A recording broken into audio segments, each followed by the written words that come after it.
Alrighty, so today's date is April 27th, 2020. Happy quarantine, everybody. And pretty much just going through, reading it, and putting my thoughts on it. Rather, with the thoughts that go through my head, and it led me down a crazy little rabbit hole. And I was like, okay, well, let's just do a little Devo video, just because. And here's where the rabbit hole went. So here we go. This is Psalms 91. First going to read it, just the chapter, then I'm going to go back through it. Whoever dwells in the shelter of the Most High will rest in the shadows of the Almighty. I will say of the Lord, He is my refuge and my fortress. My God is whom I trust. Surely I will save you from the fowler's snare and from the deadly pestilence. He will cover you with feathers, and under His wings He will find refuge. His faithfulness will be your shield and rampart. You will not fear the terror of night, nor the arrow that flies by day, nor the pestilence that stalks in the darkness, nor the plague that destroys at midday. 1,000 may fall to your side, 10,000 to your right. What will not come near you? You will only observe with your eyes and see the punishment of the wicked. If you say, Lord is my refuge, and you make the Most High your dwelling, no harm will overtake you, no disaster will come near our tents. He will command his angels concerning you. He will guard you in all your ways. They will lift you upon your hands, or lift in their hand, so that you will not strike your foot against a stone. You will tread on a lion and a cobra. You will trample the great lion and the serpent. Because he loves you, says the Lord, I will rescue him. I will protect him for the knowledge my name, or for he acknowledges my name. Correct me on that, please.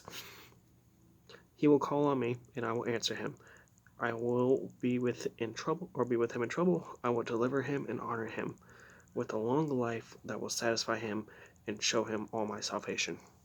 I should have drank water before that. Dear God. Alright, so the first things that went through my head were, what in the devil are flowers and pastels? So Google. I went through there, and it took me a couple tries on. The first one I found was pastels, and it was pretty much disease. So, very applicable currently, but especially with back in the day. And originally, when I was thinking of Psalms, and the second one was fowlers. Those are bird traps. And I was like, okay, King David wrote Psalms, or at least the majority of it, but I wanted to make sure, and it was actually Moses that wrote this particular one. And a lot of the Psalms, or I believe all the Psalms, correct me if I'm wrong, are praises. So pretty much it was like us singing rattle or whatever else. But this was Moses writing a praise directly after the tabernacle was built. So putting that into context, this is a guy who just had how many experiences kind of going through his way? So going back through the verse and looking at the specific praises and the prayer that he's saying, kind of where the rabbit hole began. Okay, so yeah, the different diseases. The tabernacle, by the way, it was instructed to build it going back to Exodus. I want to say 25 to 32 is when that was taking place. But leading up to the building of the tabernacle, it would have been Moses getting people out of Egypt. So the plagues and things such that hit Egypt, the Red Sea, his time with being a shepherd before going back to Egypt, the golden calf, because the Ten Commandments were placed into the tabernacle. So that would have been pre that. I don't know about it, but it's a thing that kind of comes up in my mind. Would be when the serpents were on the stick. Don't know for a fact. I like to cite my sources, so I can't cite that one off the top of my head, because I was like, oh, hey, I'll try to make this a 10-minute video. And currently I'm at like 4 minutes. Editing will not be happening. But, rabbit hole, the main one that kind of caught my attention was one of the things they had talked about. Where was it? 1,000 may fall at my side, 10,000 at your right, but it will not come near you. This guy Moses literally had that happen. So go back to Exodus.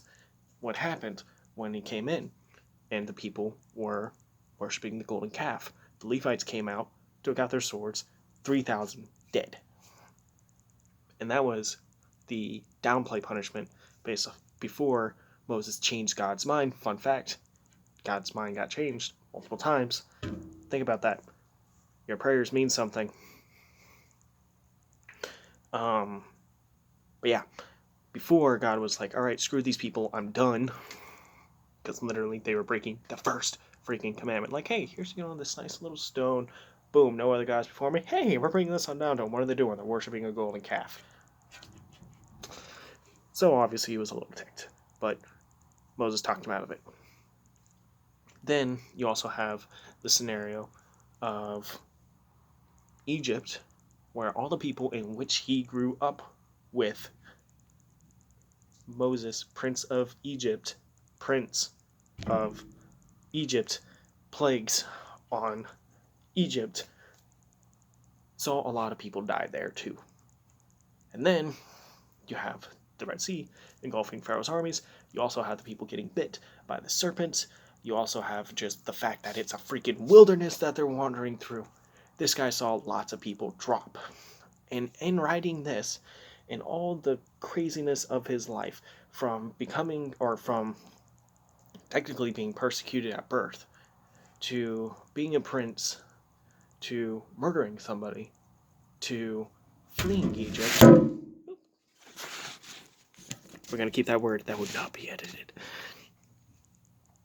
To fleeing Egypt, to the golden calf, to sometime with those serpents, to all the different times they were attacked by the Canaanites.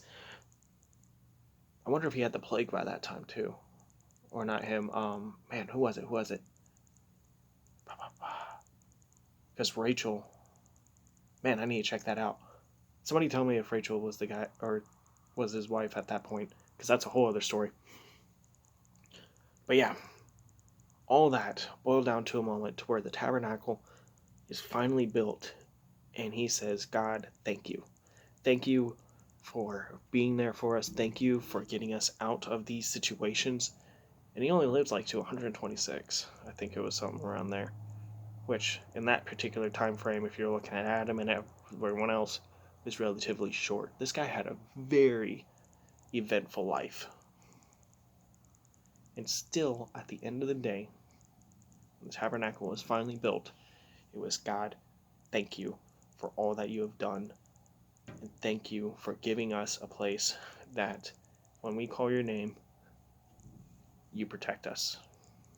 And that's what he saw again and again and again. Was when people called his name, God had their back. Every single time. Was there consequences for actions? Yes. But it was still redemption. And that was the rabbit hole.